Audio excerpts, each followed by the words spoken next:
वेद प्रमाण। अब मैंने तुमको इसलिए वेद जब शुरू की कि वेद यानी वो रिसर्च करके फाइनल कंक्लूजन पर पहुंचना और फिर उसको रिकॉर्ड करना। तो वैदिक जो साइंस है उसको हम शब्द प्रमाण कहते हैं। उसमें प्रभुपाद ने उदाहरण लिया कि वेदों ने कहा कि गौ माता का गोमूत्र और गोबर दोनों पवित्र है। हम कह सकते रहे क्या है, ये तो पशुमल है, पशुमल पवित्र कैसे हो सकता है? हमारे यहाँ वेदों ने पहले ही कह दिया नहीं पवित्र है, क्योंकि उसको यूज किया गया हर जगह।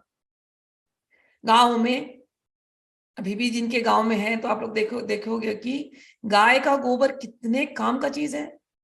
पूरे झोपड़ियों को गाय के गोबर से लीपते हैं, वो पेस्टिसाइड का काम करता है। आंगन को लीपते हैं, गाय के गोबर की उपली बनाते हैं, वो फायर के लिए उनको ईंधन का काम करता है। गोमूत्र में बहुत एंटीसेप्टिक प्रॉपर्टीज हैं।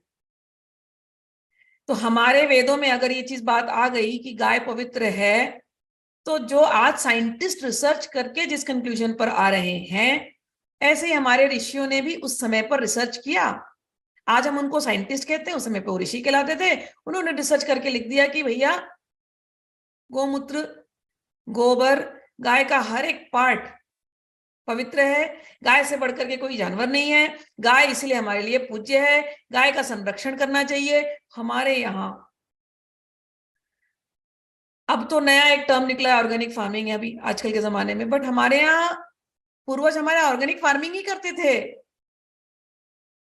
मैं जब यूएस आई तो मुझे बड़ा ऑर्गेनिक फार्मिंग का ये लगा कि मुझे करना है। किसी ने कह दिया मुझे कि टमाटर जो होता है यहाँ का, यूएस का, ओके, यूएस के टमाटर पे स्प्रे चढ़ता है, उसमें फिश का स्प्रे होता है। जिसने ऐसा कह दिया, हाय राम, मैंने जब सुना मैंने कहा बाप रे, ये मैं क्या खा रही है। मैंने कहा मैं अपने ही टमाटर उगाऊंगी। तो मैं गई, सीड्स ले आई, ऑर्गेनिक सीड्स, ऑर्गेनिक सब कुछ। सब लाने के बाद मैं गई ऑर्गेनिक मैन्योर लाने। ऑर्गेनिक मैन्योर लाई जब, तो उसका कंटेंट्स देख रही हूं मैं। कंटेंट्स में एनिमल स्लॉटर जब हो जाता है ना, यहाँ पर गाय जब कट जाती है, ये लोग गाय खाते हैं बीफ वगैरह, तो एनिमल स्लॉटर के बाद उसकी जो जो पार्ट्स हैं, जैसे उसके कुछ बोन्स हुए, चाहे उसके कुछ और ब्लड हुए, आई डोंट नो क्या क्या पार्ट्स हैं, तो वो पार्ट को वो लोग, कुछ पार्ट तो चले जाता है एनिमल की जो फूड बनते हैं ना, कुत्ते की, बिल्ली की, उसमें चले जाता है कुछ पार्ट्स। फिर भी उसके अलावा जो पार्ट्स बच जाते हैं, उसका वो लोग मैन्योर में, ऑर्गेनिक मैन्योर में यूज करते हैं। जब मैंने वो देखा, मैंने कहा हे भगवान, ये भी मुझे नहीं चाहिए। फिर मैंने कंपोस्टिंग में आ गई। मैं अपना खुद का कंपोस्ट बनाओ, अपने घर का खाना लो जिसमें कंपोस्ट करो, फिर वहां से मैन्योर करो और फिर अपने ये बनाओ। बट इस हो, ये सब पूरा प्रोसेस बड़ा कठिन है। देन जब मैं रिसर्च करते गई तो मैंने कहा हमारे देश में ये सिस्टम ही नहीं था। मेरे हमारे पास बहुत खेती थी, हम लोग जमींदार ही थे गांव में, तो हमारे पास बहुत खेती। में अपने खेतों में गई, आज भी केमिकल फर्टिलाइजर यूज कर लेंगे, लेकिन कोई जानवर मरा हुआ ये सब आज भी यूज नहीं होता। गाय का गोबर, गाय का मूत्र, गोबर गैस, ये सब टेक्नोलॉजी यूज करके आज भी प्योर ऑर्गेनिक फूड उगाए जाते हैं, जिसको हम रियल ऑर्गेनिक कहते हैं ना, वो इंडिया में देखी जाती है, यहां पर देखा नहीं जाता। तो गाय का गोबर और गोमूत्र और गाय अपने आप में बहुत हमारे लिए वैल्यूबल है। इसीलिए हम गाय की पूजा हमेशा करते हैं। गाय का दूध,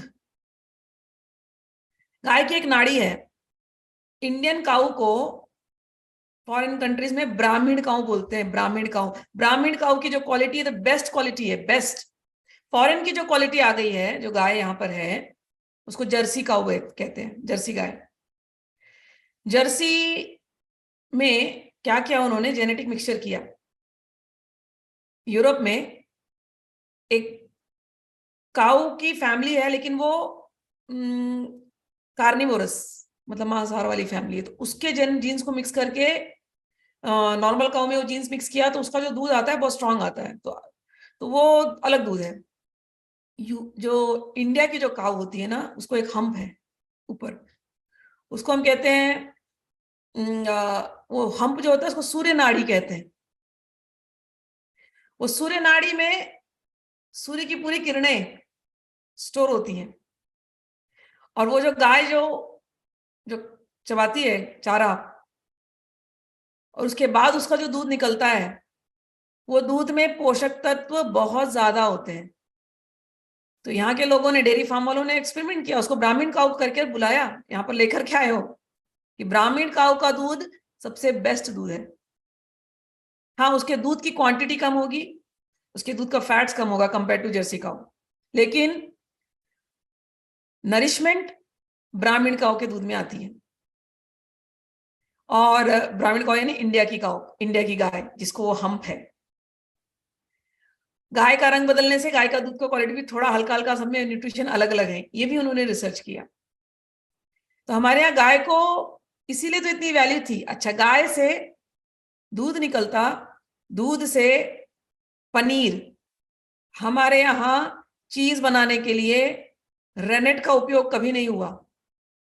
अब के जो चीज खाते हैं उसमें रेनेट होता है, इट्स वेरी डिफरेंट। हमारी जो, मैं आपको अपनी संस्कृति बता रही हूँ, I am very proud of Indian culture and I am born in India. मुझे बहुत अच्छा लगता है बोलने में। हमारे यहाँ गाय के दूध से घी, मक्खन बनता है, मक्खन के बाद हम घी बनाते हैं। घी की आयु कितनी? 100 साल। आयुर्वेद में घी का उपयोग होता है। घी की इतनी वैल्यूबल चीज है घी। हाँ, लेकिन वही है, गाय चारा बहुत लेगी, उसका जो घी है वो कम ही निकलता है, लेकिन घी की वैल्यू बहुत ज्यादा है। इसीलिए हम गाय को बोलते थे गाय की रक्षा करो। बूढ़ी भी गाय है तो भी उसको मारना नहीं, क्योंकि उसका जो जो गोबर और वो मूत्र, वो खेतों के लिए बहुत उपयोगी है। तो हम गाय की रक्षा हमारे यहाँ बहुत रीजन की वजह से, अगर मैं स्पिरिचुअलिटी भी निकाल दूं, कई लोग बोलते हैं ना अंधविश्वास है, नहीं, मैं निकाल देती हूँ सब कुछ, फिर भी उसकी जो जो वैल्यू है बहुत ज्यादा है। ट्रीटमेंट में, बहुत सारे बीमारियों की ट्रीटमेंट में आयुर्वेद में गाय के गोबर को यूज किया गया है। पंचगव्य, हर चीज, हर एक पूजा में हम पंचगव्य को यूज करते हैं। अगर मैं स्पिरिचुअलिटी भी निकाल दूं, फिर भी साइंटिफिकली भी प्रूफ करने जाऊं, तो गाय की बहुत वैल्यू है।